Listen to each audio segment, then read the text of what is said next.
Denis Villeneuve's Dune movies are deeply dreamlike.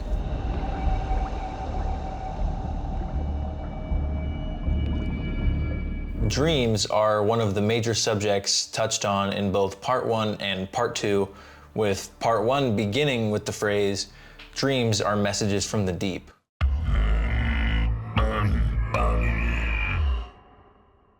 While dreams are mentioned a lot, I believe that the movie is edited, directed, and lit to induce a dreamlike feeling in the viewer.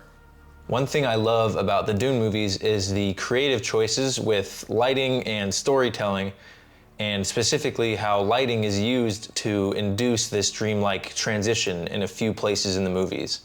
My favorite example of this is in this scene immediately after Paul drinks the water of life and gains complete control over his powers. He stands up, looks directly at Jessica, and the lights seem to go out around her. Now, on my first watch, I assumed this was just a creative way to transition to the next shots in the sequence, and it seemingly took place, 5 minutes later when everybody had cleared the room. But after being able to sit with the movie and watch it too many times, my opinion is that it isn't just a transition to the next shot, but to a different place entirely. In my opinion, the entire conversation between Paul and Jessica either takes place in her mind, in his mind, or in a void place we can call the deep. The way that Paul looks at Jessica and she closes her eyes, it almost looks like he brings her somewhere against her will.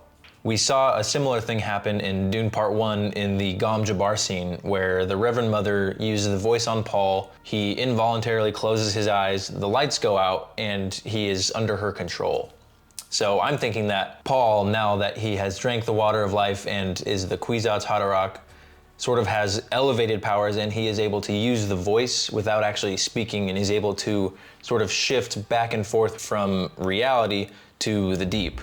A mind powerful enough to bridge space and time, past and future.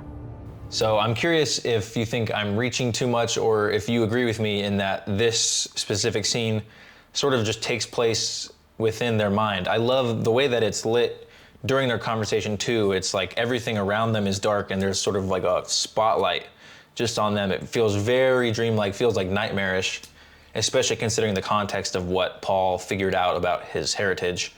It feels like this nightmare that he's trapped Jessica in, and she's sort of like a captive in his mind. It feels like to me that Denis sort of really restrained himself from going too deep into this in Dune Part 1 or 2, which is why I'm so excited for Dune Messiah. I want Messiah to be this explosion of Paul's power, of exploring what the Kwisatz Haderach is and the ramifications of becoming that, the golden path, and sort of the dynamic between humanity and the void or the deep within all of us.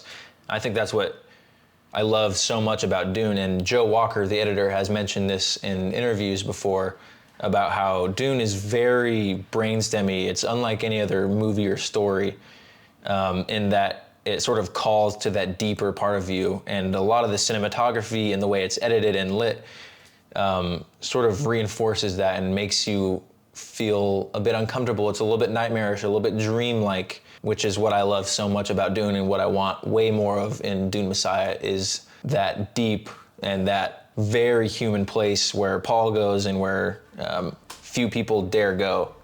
As always, thank you so much for watching. I love being able to create Dune content and have an audience of people that are interested in it as well, because I love the story so much and I want to continue to dissect it and learn more about it and share my love of it with you guys. So thank you for watching.